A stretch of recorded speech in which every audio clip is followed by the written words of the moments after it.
안녕하십니까. 다산앤 피플입니다. 이슈와 딜레마를 함께 풀어보는 팡세와 에세 시작하겠습니다. K조선, 즉 한국의 조선 3사가 날개를 달았습니다. 전망도 매우 좋습니다. K조선이 슈퍼사이클에 진입했다는 분석이 나오고 있는데요. 향후에도 영업이익에서 잭팟을 터뜨릴 것으로 기대를 모으고 있습니다. 액화천연가스 운반선 시장이 확대되면서 선가가 오르고 해양 플랜트와 군함 등 트럼프발 수주 전선이 넓어지면서 K조선의 글로벌 시장 주도권이 확고해질 전망입니다. 관세 폭탄에도 불구하고 트럼프의 러브콜에 이어서 미국 해군의 군함 건조와 수리 관련 계약이 더해지면서 K조선이 우리나라 경제 성장을 견인하는 기회를 만들 것인지 기대가 모아집니다. 어제 HD 한국조선해양과 삼성중공업이 1분기 실적을 발표했습니다. 한화오션은 28일 공시할 예정이라고 합니다. 실적에 대한 업계의 기대감 그대로 어닝 서프라이즈에 해당하는 영업이익 실적이 나왔습니다. 금융정보 업체인 FN가이드에 따르면 한국조선해양은 지난해 영업이익 1조 4,340억 원을 기록해서 전년보다 400%나 뛴 실적을 보였었는데 1분기에도 매출액과 영업이익이 크게 증가했습니다.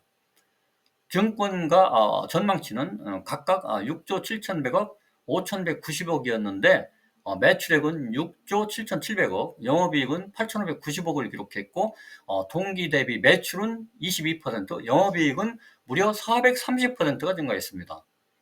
삼성중공업은 매출액 2조 4,090억, 영업이익 1,230억으로 각각 전년 동기 대비 6.2%와 58%가 증가했습니다. 한화오션은 3조 780억, 1,570억 원으로 각각 34%와 197% 증가할 것으로 전망됩니다. 조선 3사가 13년 만에 동반 흑자를 기록한 것이죠. 더욱 고무적인 사실은 향후에 조선 3사의 영업이익이 최소 2배 내지 3배로 늘어날 것이라는 관측입니다. 후판 가격도 10% 이상 인하되면서 본격적으로 수익성 개선이 이루어지기 때문입니다. 물량 수준은 보통 2년 내지 3년 뒤에 실적에 반영되는데 선가가 오르기 시작하던 2021년 이후에 수주 물량이 수익성을 끌어올리고 있는 셈입니다. 불황기에는 살아남기 위해서 저가에 수주하기 때문에 매출은 유지돼도 수익성이 안 좋은 반면에 호황기에는 수주한 뒤에도 낮은 선가로는 건조를 안 할 수 있는 협상력이 생기는 것이죠. K조선의 미래가 밝은 이유입니다. FN가이드에 따르면 올해 조선 3사의 영업이익은 작년 대비 50% 이상 증가할 것으로 전망됩니다. 일단 트럼프 효과가 강력합니다. K조선이 미국 해군의 선박 건조와 유지 보수 정비 사업에 있어서 최대 수혜 국가가 될 것으로 보입니다. 경제에 부담을 주는 고환율도 K조선에는 유리한 조건이 됩니다. 무역 결제가 대부분 달러로 이루어지기 때문에 환해지를 하더라도 환율이 높으면 큰 이득을 보게 되는 것이죠. 친환경 규제 역시 K조선의 성장 동력으로 작용하고 있습니다. 국제해사기구가 대형 선박들을 대상으로 강화된 탄소세를 도입하기로 했기 때문입니다. 이에 따라서 액화천연가스, 메탄올, 암모니아 추진선에 대한 발주가 늘어날 것으로 보입니다. 이제 K조선은 박리담해의 저가 수주 늪지대를 지나서 고수익 항로를 향해서 진로를 변경하면서 초격차 기술을 바탕으로 이익 성장 궤도에 본격적으로 진입한 것으로 보입니다. 글로벌 조선해운 투자금융사인 클락슨 시그리티스에 따르면 바이든 행정부 당시에 중단됐던 미국 LNG 수출 프로젝트가 트럼프 행정부에서 재개되면서 2029년까지 최대 126척의 LNG 운반선이 신규로 발주될 것으로 예상됩니다. 현재 최종 투자 결정을 앞둔 미국 LNG 프로젝트만 해도 22건에 달하는데 미국발 추가 수주에 대한 기대감이 높다고 합니다. 이 대기 물량은 한국의 LNG 연간 소비량의 3배 이상이고 세계 최대 LNG 수출국인 카타르의 수출량보다도 많은 수치라고 합니다. LNG선 한 척이 평균 17만 세제곱미터, 즉 7만 톤 이상을 실을 수 있으므로 이 물량을 수송하려면 2,300척 이상의 LNG 운반선이 필요합니다. 미국의 LNG 프로젝트가 본격화돼서 LNG선 수요가 증가하면 우리나라 조선 3사가 독식할 가능성이 큰 것으로 보이는데요. LNG선 건조 기술에서 세계 최고 수준이기 때문입니다. 미국의 해군함정 발주도 새로운 기회를 제공하고 있죠.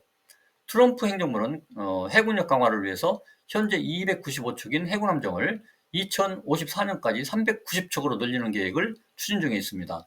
이 계획에 따라서 향후 10년간 해군 함정 조달 규모는 500조 원에 이를 전망인데, K조선이 실질적으로 진입할 수 있는 유효 시장은 110조 원, 매년 10조 원 규모로 추산됩니다. 특히 미국 상원이 발의한 해군 준비태세 보장법이랑 해안경비대 준비태세 보장법이 통과되면은 나토나 인도태평양 국가의 조선소가 미국 해군 함정 조달 사업에 참여할 수 있게 됩니다.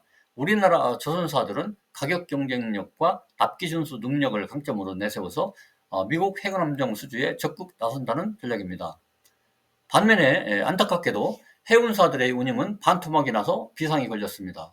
중국발 수출 물량이 급감하면서 글로벌 해운 운임이 급락했고, 국내 해운사들의 수익성에도 적신호가 켜졌습니다.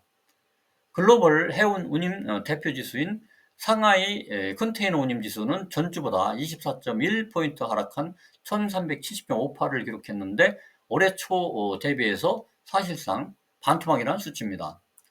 글로벌 해운 물동량에서 약 55%를 차지하는 중국발 북미향 물동량이 줄면서 해운 운임도 가파르게 하락하고 있습니다.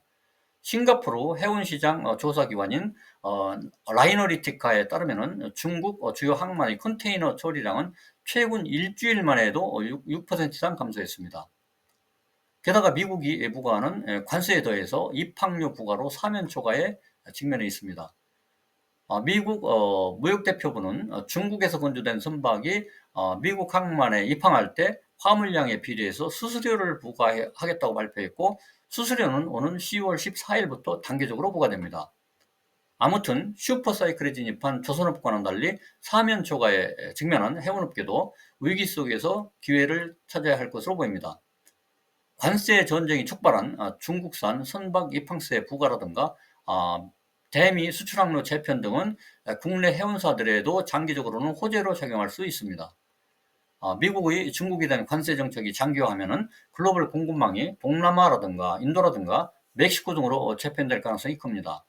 동남아라든가 인도 등에서 미국으로 수출이 늘면 부산 등 국내 환적항의 역할도 커질 수 있고, 우리나라 해운사들은 새로운 무역 루트를 개척해서 시장 점유율을 높일 기회를 잡을 수도 있을 것입니다.